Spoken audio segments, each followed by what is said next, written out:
High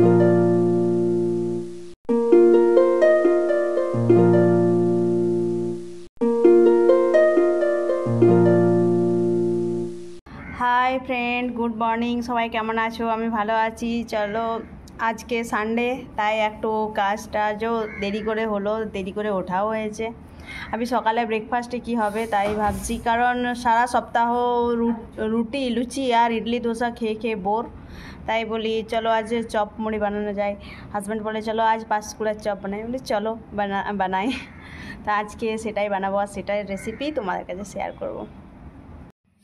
এর জন্য এই যে আমি 4টে আলু নিয়ে নিয়েছি, কারণ 4টে আলুতেই হয়ে যাবে। আলুগুলো আমি ছোট ছোট করে কেটেছি, কেটে প্রেসারে দেবো বলে ভালো করে ধোয়া হয়ে গেছে। এরপর সিদ্ধ করতে দিয়ে দিলাম আলুগুলো, এরপর জল দিয়ে সিদ্ধ করতে দিয়ে এরপর আমি অন্যদিকে কড়াইয়ে মশলাটা তৈরি করব।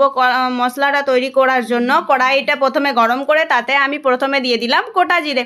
গোটা জিরে দেওয়ার পরে তাতে দিলাম আমি জোয়ান আর 2টি মৌরি, আর দিয়ে একটু ভালো করে নেড়ে নিলাম, কারণ একটু ভাজতে হবে এগুলো, তাই একটু ভালো করে নেড়ে নিলাম। নেড়ে নেওয়ার পরে এর সঙ্গে আমি দেব 4টে শুকনো লঙ্কা। এখানে শুকনো লঙ্কা বেশি ঝাল হয় না, তাই এইরকমভাবে 4টে শুকনো লঙ্কা দিলাম।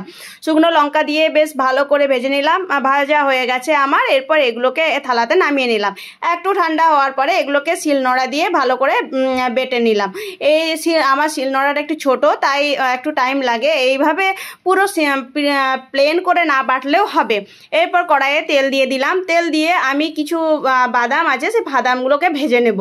বাদামগুলোকে ভেজে নিলাম। বাদামগুলো আবার অনেক দিনের হয়ে গেছে, একটু বেশি টাইম লাগছে ভাজার জন্য।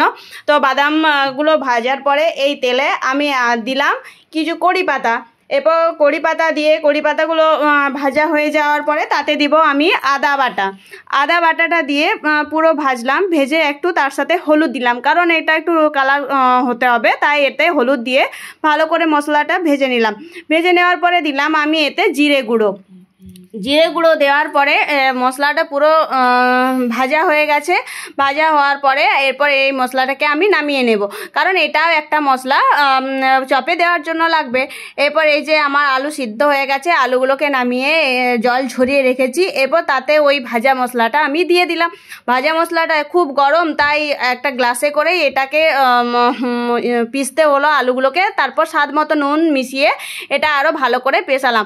এরপর যে আমি গুঁড়ো করে রেখেছিলাম যে মশলাটা, সেই মশলাটা দিয়ে পুরো ভালো করে মিক্স করলাম। তার সঙ্গে দিলাম বাদামগুলো দেব, তার সঙ্গে একটু মিলিয়ে নিই প্রথমে, তারপর বাদামগুলো দিয়ে ভালো করে মিক্স করে নিলাম, কারণ এই যে গুঁড়ো মশলাটাই আছে এটাই চপটার সেন্ট নিয়ে আসবে।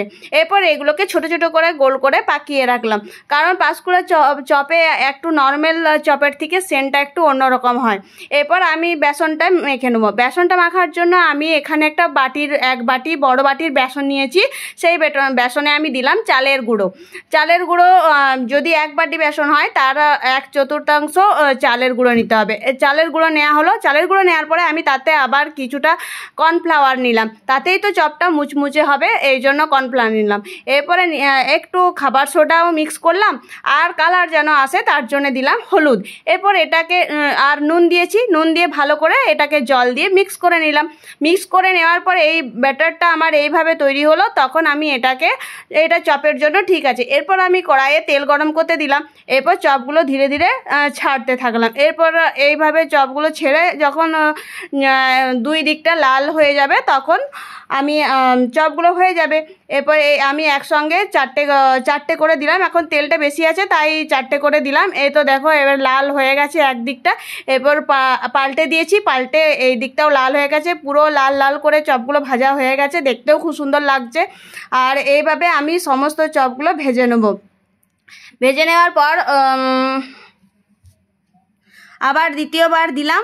দ্বিতীয়বার দেওয়ার পরেও আরও অনেকটাই ব্যাটার আছে, আর কিছু বেশি বানিয়েছি, কারণ আমার এই আন্টিকেও দিতে হবে 2টি, তাই আমি 2টি বেশি বানিয়েছি। এই যে আমার সমস্ত চপগুলো বেনে তৈয়ার। কেমন দেখতে হয়েছে, কি সুন্দর দেখতে হয়েছে, কালারও খুব সুন্দর এসছে চপগুলোর।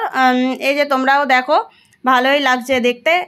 আমি একটা চপ ভেঙে দেখিয়ে দিচ্ছি, ভিতরটা দেখো কি সুন্দর মুচমুচে হয়েছে। তো কেমন হলো আজকের ভিডিওটা অবশ্যই